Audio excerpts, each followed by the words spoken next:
안녕하십니까. 지금 우리가 이제 오늘 그 허실편을 지금 계속 공부를 하고 있습니다. 빈 곳을 찾아라. 저게 빈 곳이 어떤 곳이냐. 또 저게 실한 곳은 어떤 곳이냐.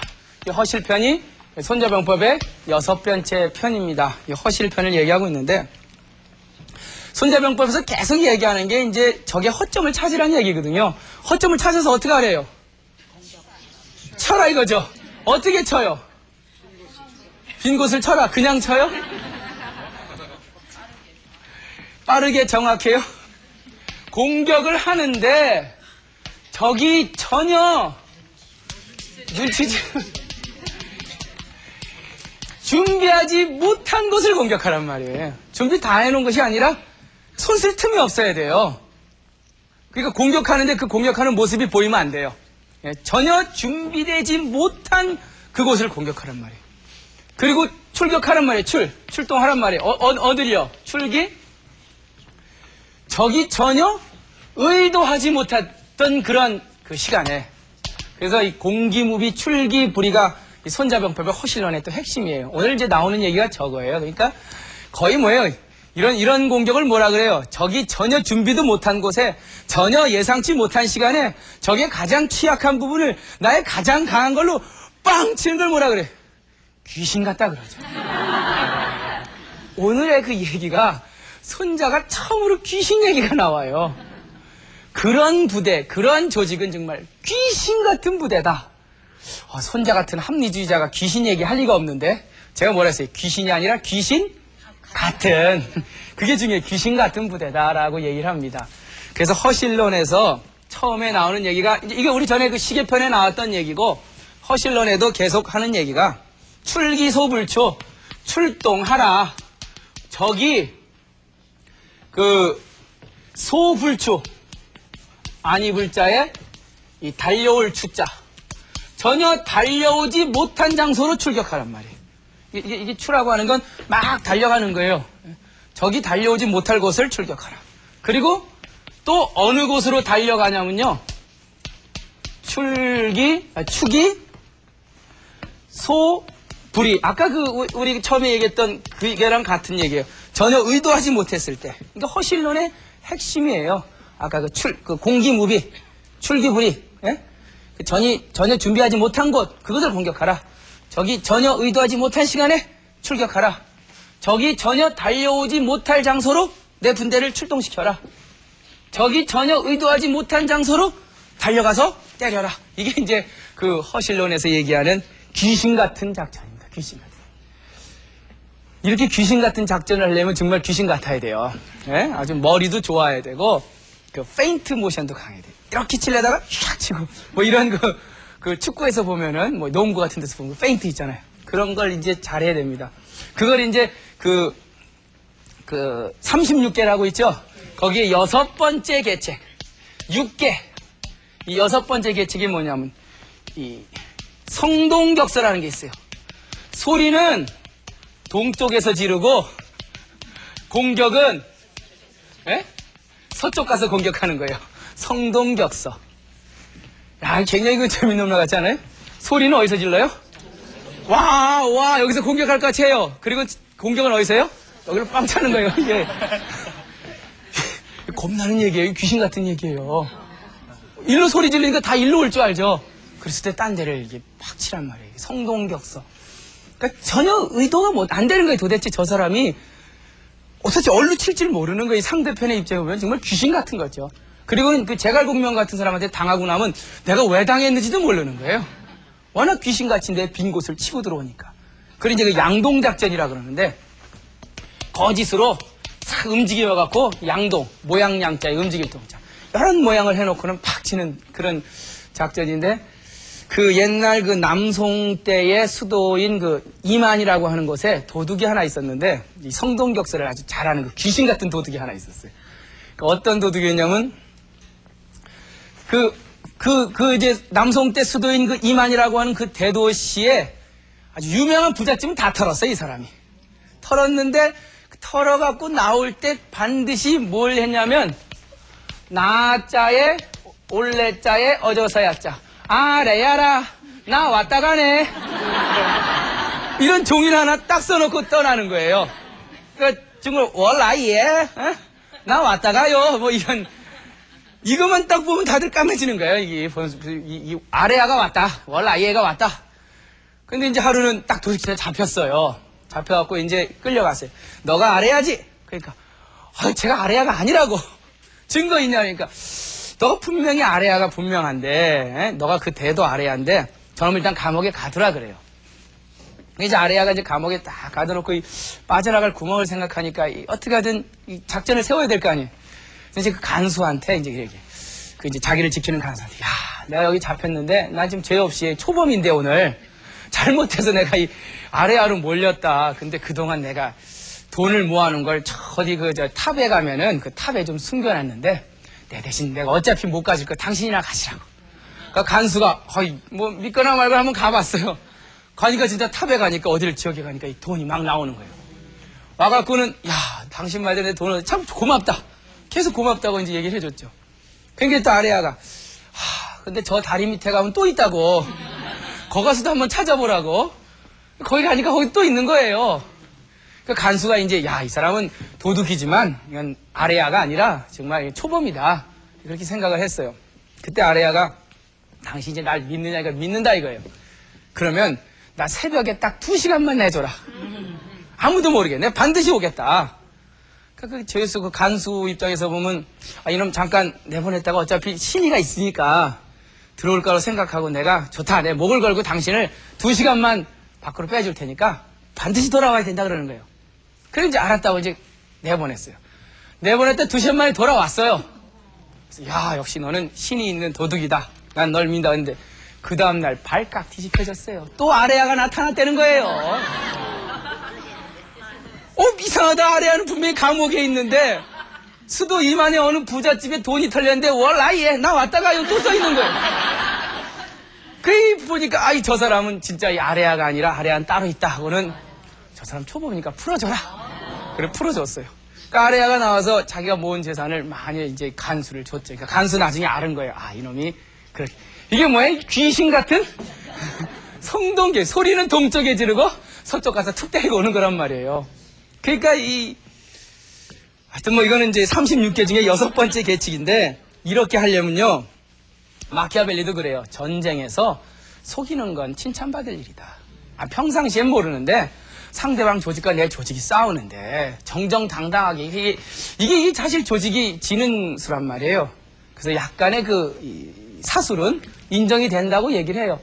아마 2차 대전이든 뭐 한국전쟁이든 그러한 것이 없었으면 전쟁이 되질 않았을 거요.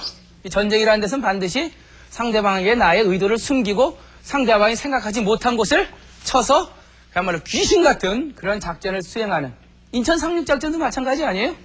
나 인천에 들어온다 그런 얘기 안 했죠? 조수간만에 차가 나서 도저히 들어올 수 없는 곳을 들어왔단 말이에요. 전혀 상상도 못했죠. 설마 그때 그 상상도 못한 지역을 적이 의도하지 못한 시간에 들이닥쳤단 말이에요. 뭐 이런 인천 상륙 작전이라든지 상당히 뭐 그런 그 내용들 많죠. 그러니까 이런 성동격서의 작전을 성공시키려면 자기 의도를 절대로 발설해서는 안 돼요. 누구에게라도 내가 갖고 있는 그 의도, 상대방이 어디를 찌르겠다라고 하는 의도를 절대로 발휘해서는 안 됩니다. 그리고 가벼워야 돼요. 가볍다는 얘기는 뭐예요? 체중이 가벼운 게 아니라 민첩해야 돼요. 몽고군이 유럽을 초토화시킨 이유 중에 하나가 유럽 군대의 군인들은 70kg 무게를 지고 싸우는데 몽고 군대는 7kg 갖고 싸우는 거예요. 그러니까 얼마나 가벼워요. 가벼워야 뭐가 편해요? 임기응변이 편하고 상황에 맞춰서 자기를 변신할 수 있단 말이에요. 가벼워라. 가벼운 군대가 이겨요. 가벼운 조직이 이겨요. 집도 가벼워야 돼요. 집안에 뭐 가득 가구 채워놓으면 이사할 때 곤란해요. 그러니까 자주 이렇게 이사 다니고 재빠르게 나의 그 상황에 맞게끔 살려면은 일단 많이 사면 안 돼요. 그냥 간단하게 있을 것만 있고 가벼워야 새로운 어떤 모험도 할 수 있고 절대로 많이 있는 집은 새로운 모험을 할 수가 없어요. 가진 게 있고 하다못해 애완견을 하나 키우잖아요. 그럼 그것도 무게가 늘어나는 거예요. 그러면 놀러도 못 가요. 그 다음부터는. 왜요? 애완견 밥 줘야 되니까. 결국은 가지면 가질수록 내 몸은 굼떠요. 차라리 없으면은, 뭐 도둑놈 와서 다 가지라. 문 다 열어놓고 살았어요, 옛날에. 왜요? 가져갈 게 없으니까. 근데 이게 있고 자꾸 무게를 늘리고 가진 것이 많으면 많을수록 잠그고 채우고 더 굼떠져요. 그 자식도 많이 나면 안 될 것 같아요. 그것도 무게란 말이에요, 그 무게. 그러니까 좀 가볍게 경량화돼야 이 적이 의도하지 못한 상황에서 내 조직을 움직일 수 있습니다. 그리고 유연해야 돼요, 유연해야 돼요. 어떤 상황이 닥치면 그 상황에 나를 빨리 적응시킬 때 그 성동격서, 귀신 같은 적이 달려오지 못할 것, 적이 의도하지 못한 시간에 공격을 할 수 있다. 이제 이게 손자의 허실론입니다. 그러면서 공격과 수비에 대해서 손자는 얘기를 하고 있어요. 어떤 공격, 어떤 수비를 해야 되느냐. 손자가 얘기하는 건, 자, 공격을 했어요. 공격을 했는데 공격하면 반드시 내가 상대방을 이기고 취할 수 있어요. 그 이유가 뭐냐? 뭘 공격했기 때문이냐?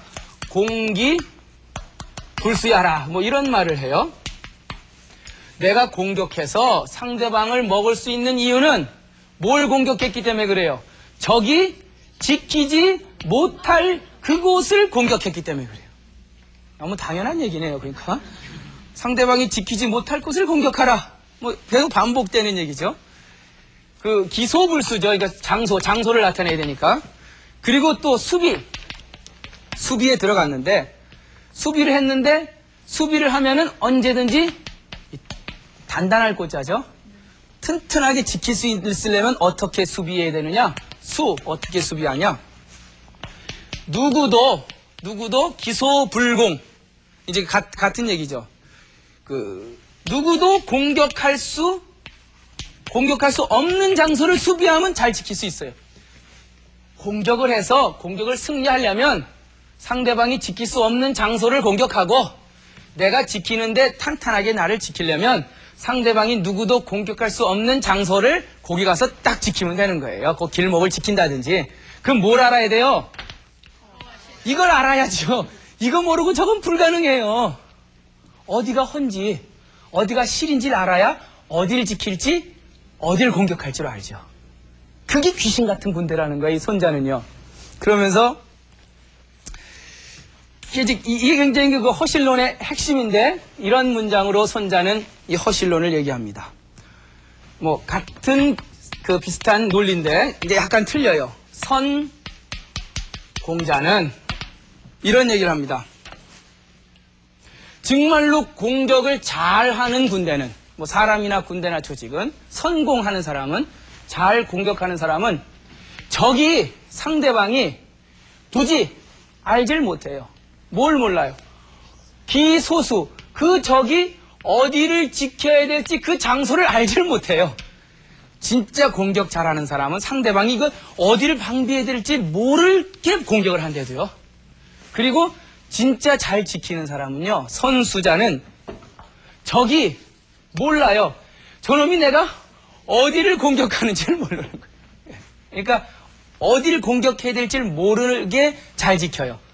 그러니까 지금 여기서 이게 뭐예요? 한편으로는 공격하고 한편으로는 수비하는 거예요. 그러니까 공격과 수비가, 상대방이 내 공격을 하면 이게 어디를 지켜야 될지 모르게 공격을 해요. 진짜 잘 지킨 사람은 상대방이 어디를 공격해야 될지 모르는 곳을 가서 지켜요. 그러니까 그 사람은 허와 실을 파악한 사람이고, 지피지기를 한 사람이고, 상황을 아는 사람이고, 그 상황에 자기의 액션을 어떻게 취해야 되는지 정확히 아는 부대인 거죠. 이런 전쟁이 하나 있었는데, 여러분들, 한니발이라고, 한니발? 네. 한니발이 뭘 넘었어요? 알프스를 넘었죠. 그 알프스를 넘어서 상대방, 즉 로마군이 전혀 상상도 못한 지역으로 공격해서 이 포에니 전쟁에서 엄청난 승리와 전과를 거뒀어요. 우리가 이제 유럽 지도를 보면 이게 잘 그렸는지 모르지만, 이게 뭐예요? 에스파냐. 그 다음에 여기 구두발처럼 뭐가 있죠? 로마. 여기에 그리스. 그리고 이제 이 지중해의 요쪽에 북아베 아프리카. 여기에 이제 카르타고라고 해서 카르타고가 있고, 요 이탈리아 반도 앞에 여기에 이제 시칠리아 섬이 있죠. 시칠리아. 그리고 여기 이제 코르시카. 뭐 이런 거 들어보셨죠? 그런데 요 카르타고하고 이 로마와의 전쟁을 우리는 포에니 전쟁이라 그래요. 포에니 전쟁. 포에니 전쟁은 1차, 2차, 3차에 걸쳐서 그 전쟁을 치렀어요. 이 카르타고의 명장, 26살 때 총사령관이 된 사람이 이 한니발이에요. 한니발. 이 한니발이라고 하는 사람이 카르타고 태생인데 자기 아버지가 1차 포에니 전쟁에서 죽어요. 그러니까 이제 분노를 가는 거죠. 이 카르타고는 이 북아프리카의 한 지역으로서 이 상업도시란 말이에요. 로마와는 상당히 그 충격이 심했던 데인데 자기 아버지가 죽고 26살에 병권을 잡아요. 병권을 잡고 이 로마를 공격하려고 아주 그냥 복수의 혈전을 그냥 그 준비를 하죠. 근데 이 카르타고가 이 시칠리아 섬, 뭐 코르시카 섬을 지나서 로마로 진격을 해야 되는데 로마 사람들은 당연히 카르타고의 한니발이 어디로 공격할 줄 알았어요? 이쪽으로 공격할 줄 알았죠. 지중해를 따라서. 근데 이 카르타고는 이 북아프리카를 점령을 하고 에스파니아 동부 지역을 점령하고 여기서부터 시작해서 이 에브로강과 피레네 산맥을 넘어서 프랑스를 넘어가고 론강을 지나서 알프스를 지나서 이쪽으로 공격을 한단 말이에요. 상상도 못하는 거예요. 도대체 물론 이 까르타헤나라고 하는 이 카르타고가 로마를 공격하기 위해서 이 카르타고의 한니발이 이 북부 아프리카와 에스파니아 동쪽을 먼저 점령을 해요. 그리고 이제 여기서 출발하는데 상황이 로마의 집정관들이 다 이 카르타고의 한니발이 일로 공격할 줄 알았던 거죠. 이쪽으로. 근데 사실 이게 그 불가능한 얘기인 게 여기 지금 시칠리아 섬 있죠? 세르데냐인가 섬이 또 하나 있어요. 그리고 이제 코르시카 섬이 있고 이게 로마군에 종속된 이 도시 국가들이 전부 다 여기서 그 방어벽을 쳐주고 있단 말이에요. 이쪽으로 직접 공격한다는 건 사실 무리예요. 그렇다고 해서 아드리아해를 거쳐서 뒤로 가는 것도 그리스 동맹국이라든지 이쪽에서도 바다를 공격하는 건 거의 철벽으로 이제 이 로마가 준비를 하고 있어요. 그때 상상도 못하게 이 까르타헤나에서 이 한니발이 어딜 넘어요? 여기 이제 이 에브로강이라고 있어요. 거기서 피레네 산맥이라고 이 프랑스로 들어가는 거예요. 거길 지나갖고 론강을 건너서 알프스를 넘어가고 이쪽으로 들어와서 아주 로마군을 아주 박살을 내놓는다. 박살을 내놓아요. 이게 이제 그 유명한 그 2차 포에니 전쟁에 한니발이 그 알프스를 넘은 거예요. 그 알프스를 넘어서 공격한다는 거는 여러분들 상상이 잘 안 가실 거예요. 생각을 해보세요. 이게 몇 배 돌아가는 길이에요. 그 10만 명 정도, 그러니까 여기서 출발할 때 10만 명이었어요. 한니발 군대가. 그리고 코끼리가 67마리였어요. 옛날에는 코끼리가 굉장히 요즘 같은 탱크 정도로 사용했는 거예요. 그리고 그 10만 명 정도의 병력이 마지막 이 에브로강을 건너고 피레네 산맥을 넘고 론강을 건너고 알프스를 넘었을 때 2만 5천 명 남았어요. 그러니까 거의 그러니까 살아남은 사람만 남은 거죠. 그 상황이 아주 기가 막히게 26살의 군사 천재가 전혀 로마군이 이해 못할 정도의 작전을 짠 거예요. 그 강을 건너면서 로마에 속고, 여기 마르세유가 여기 있거든요. 로마령인데 상당히 전혀 눈치채지 못하게 이 알프스를 넘는데 생각을 해보세요. 막 알프스에 넘는데 여기 옛날 프랑스죠. 이제 요즘은 옛날 그 갈리아족이 사는 그 갈리아 지방인데 그러니까 프랑스의 그 조상들이죠. 그 조상들, 이게 프랑스 갈리아족 속들이 여기서 자기 나름대로 세력을 구축하고 있는데 거길 뚫고 지나가야 돼요. 강도 몇 개를 건너야 되는지 몰라요. 그걸 넘으면서 하나하나 그 알프스 넘어보셨습니까? 전 아직 안 넘어봤는데 안 넘어보면서도 얘긴 잘하죠. 그 막 눈보라는 치고 이제 그 얘기를 보니까 막 코끼리가 떨어져 죽고 동상은 걸리고 병사들이 그 보름 걸렸대요. 알프스만 넘는데. 그리고 요 까르타헤나에서 시작해서 이 알프스 넘는 데까지 4달 걸린 거예요. 4달을 그 병력을 끌고 그거를 간다고 생각해 보세요. 눈보라 치고 막 다 얼어 죽고 떨어지고 그 알프스 산맥 그 험준한 길을 그 가면서 그걸 이제 누가 다 기록을 했던 모양이에요. 옛날엔 전쟁을 하는데. 그 기록들이 물론 지금 남아있지는 않지만 이제 후대 역사가들이 다시 조립을 해서 요즘 우리가 볼 수 있는데 상당히 어려운 일을 했어요. 이게 바로 뭐예요? 적이 의도하지 못한 시간에 적이 달려오지 못할 곳으로 적이 상상도 못할 공격을 하라. 뭐 같은 군대요? 귀신 같은 군대. 그래서 이 알프스를 넘을 때 항상 하는 얘기가 있죠. 나폴레옹도 1800년 좀 지나서 알프스를, 그러니까 케사르는 이쪽에서 유럽으로 넘었고, 그 다음에 저쪽에서 이탈리아 반도로 넘은 군대는 한니발 군대하고 이제 나폴레옹 군대예요. 항상 저쪽 너머에 뭔가 험난한 지역을 넘어가려면 뭐라 그래야 돼요? 유명한 연설이 있죠, 왜? 저길 넘어라! 넘으면 뭐예요? 저 땅이 다 너희들 것이다! 거기 있는 전리품들은 다 너희에게 줄 것이고, 지금 이제 너희 노예들도 우리 병사로 참가해라. 그러면 너희들은 노예 신분에서 면제시켜주고 너희 자식 때까지 세금을 면제해주리라. 저 적과 꿀이 흐르는 땅으로 공격하라. 뭐 이런 엄청난 이 역정 앞에서 하는 지도자의 연설이 굉장히, 한니발의 연설이 굉장히 재밌는데, 그러면서 알프스를 넘어서 이 로마의 북부로 들어가서 로마를 완전히 초토화시켰습니다. 그러면서 손자는 이러한 적의 의표를 찌르는, 적이 상상도 못하는, 적이 생각도 못한 시간에 공격하는 그 군대를 어떻게 표현하고 있는지 보세요.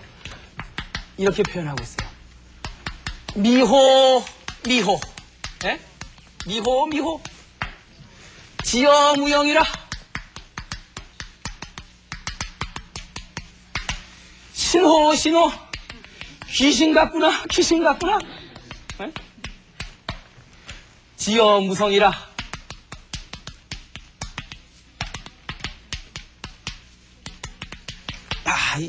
전 손자에 이 귀신 신자가 4번 나와요. 근데 거기서 나오는 귀신은 저 하늘의 귀신 얘기한 적 없어요. 정말 이러한 상황을 알고 허실을 알고 지피지기를 하고 분석한 군대가 싸우는 모습이 표현할 때만 이 신자를 써요. 미세하구나, 미세하구나.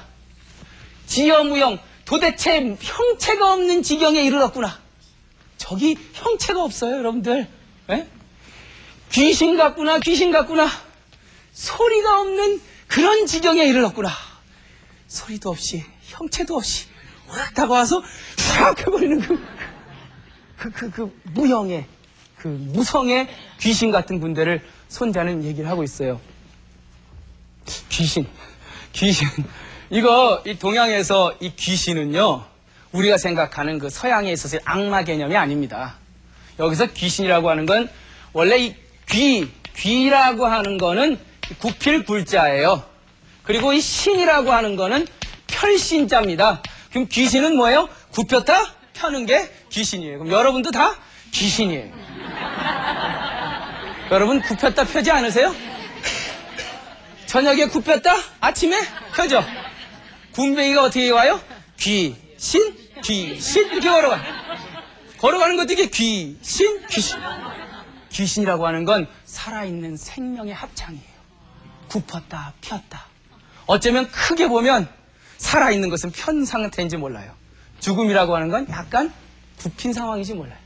이 귀신론에 의하면 적어도 이 동양적 사유방식에서 귀신은 보이지 않는 악마나 유령이 아니라 이 세상에 살아있는 모든 존재자의 살아있는 소리예요.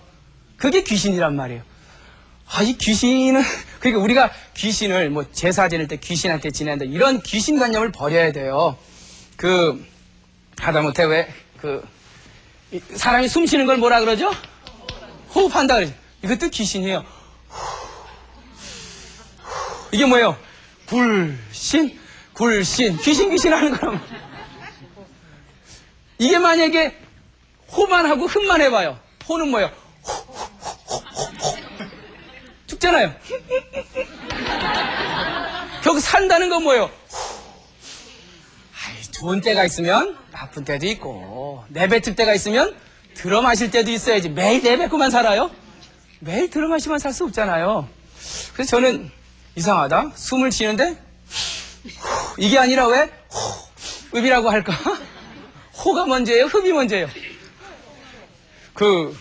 산부인과 의사한테 물어보니까 애가 태어날 때 하고 태어난대요. 그러다 죽을 때는 하고 어쩌면 인간의 한 생명이라는 게 하고 태어나서 하고 죽는 그게 뭔지 몰라요. 그게 단지 몰라요. 그 호 하다가 하고 이거 그냥 그 귀신이라고 하는 건 뭐예요? 탱글탱글한 거예요. 사람이 이게 움츠릴 때도 있으면 뭐예요? 쫙 필 때도 잘 될 때도 있으면 공격할 때도 있으면 수비할 때도 이게 살아있는 조직, 이게 귀신 같은 조직이에요. 손자는 얘기합니다. 조직은 귀신 같은 조직이에요. 귀신 같은 조직. 귀신 하니까 좀 자꾸만 이상해지는데 그 무성과 무형, 소리 없음과 형태 없음, 이것은 결국 살아있다는 뜻입니다. 살아있지 않으면은 이러한 호흡작용, 음양작용, 삶과 죽음의 과정을 연속하지 못해요. 그것이 이해될 때 그 사람은 살아있고 그 조직은 살아있는 거예요. 어떤 조직이든 영원히 강한 조직은 없어요. 어떤 사람이든 영원히 처절하게 밑에 있는 사람도 없단 말이에요. 그야말로 영역이 교차하고 그리고 흥망성쇠가 끊임없이 교체될 때 그게 이제 그 조직이 살아있는 거죠. 그래서 굉장히 그 손자는 하여튼 그 뭐랄까 살아있는 조직에 대해서 굉장히 관심이 많습니다. 그러면서 노자에 보면 이런 얘기가 나와요. 진짜로 큰 소리는 대음은 무성이다 이런 얘기 나와요. 진짜 큰 음은 뭐가 없대요? 소리가 없대요. 지구가 돌아가는 소리가 들리시는 분 계십니까? 아마 그거 들리면 귀가 당해내지 못할 거예요. 지구가 돌아가는 소리가 어마어마하게 커요. 그렇지만 그 귀에는 안 들려요. 들리면 큰일 나죠. 왜 안 들려요? 너무 커서. 이해가 가세요? 너무 커도 안 들려요. 너무 커도 안 보이는 거예요. 이 앞에 나오는 게 뭐냐면 대기만성이라는 얘기도 나와요. 진짜 큰 그릇은 완성이 늦어요. 늦는다는 얘기는 영원히 계속 만드는 과정이라는 거예요. 정말 귀신 같은 거예요. 그 노자가 저는 이 손자 신호 미호 보면서 이 손자가 얘기하는 그 귀신 같은 군대, 정말 소리도 없고 형체도 없는 그 조직은 어떤 조직일까? 뭐 이런 고민을 해보는데 그 노자의 그런 얘기 하나 더 해보죠. 무상지상. 예. 이게 이제 무상지상이라고 있어요. 무상지상. 그리고 무물지상. 예? 무물지상.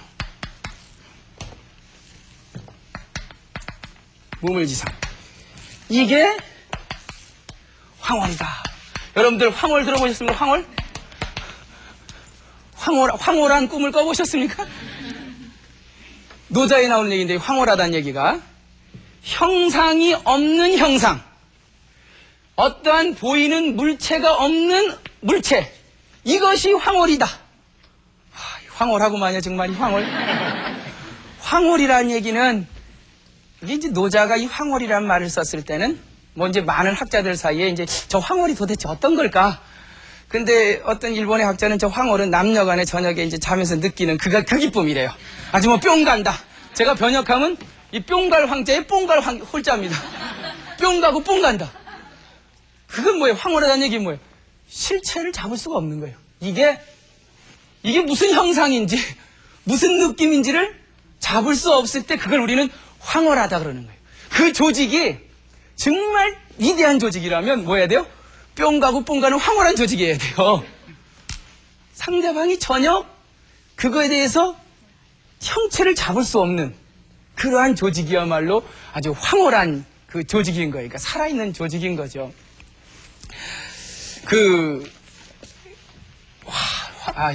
이 귀신 같다는 이 손자의 얘기 때문에 제가 지금 그 조직의 특성, 이런 조직이어야 된다. 적어도 조직은 어떨 때는 강했다가 어떨 때는 약했다가 어떨 때는 소리를 크게 질렀다가 어떨 때는 소리 없이 조있다가 형체가 보일 듯 하는데 보이지 않는 그러한 끊임없는 음양의 변증법을 지켜나가는 조직. 사람도 그런 사람이 황홀한 사람이에요. 저 사람 강한 사람, 이건 황홀한 사람 아니에요.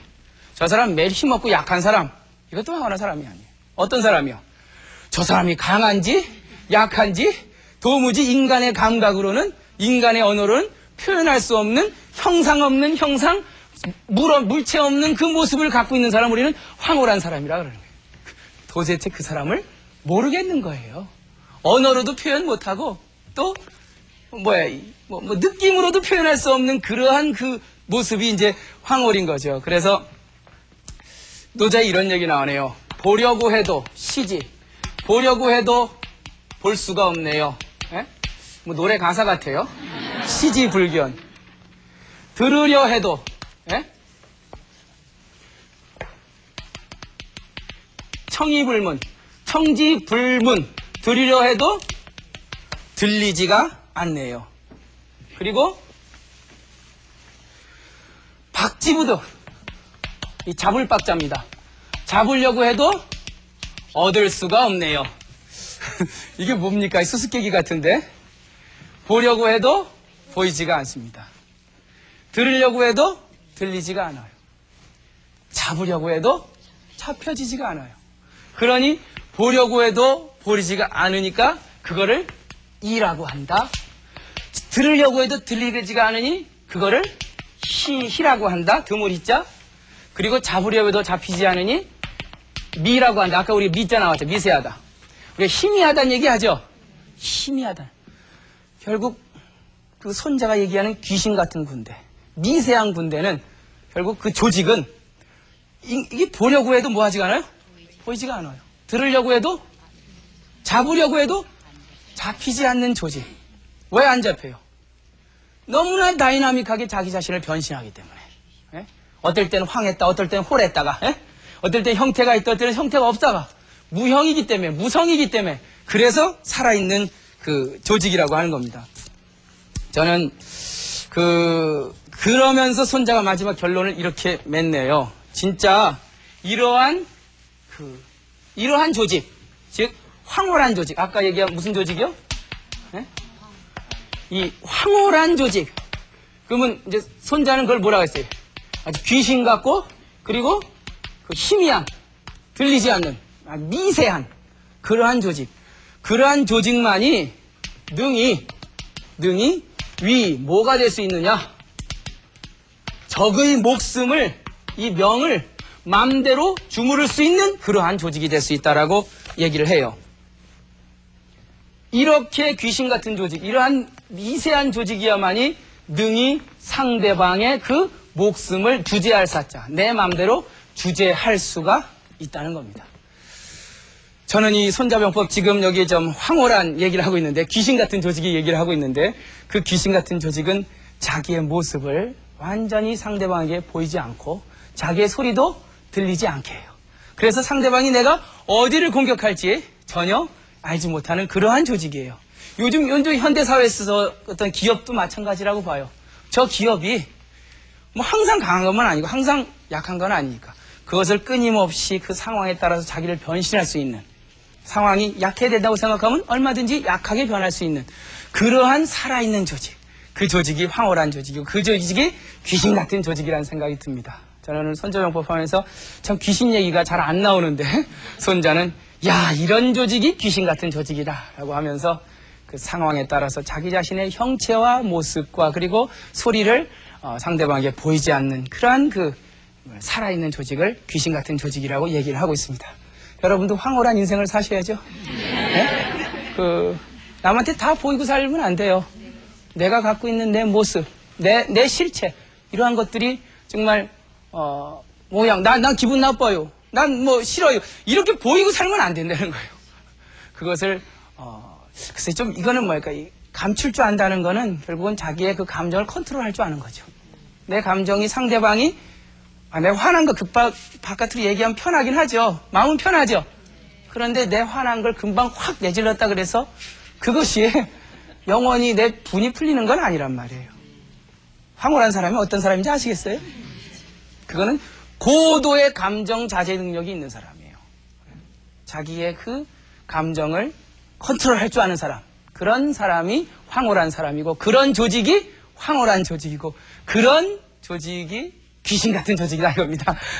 오늘 그 황홀의 미학, 오늘 강의 마치도록 하겠습니다.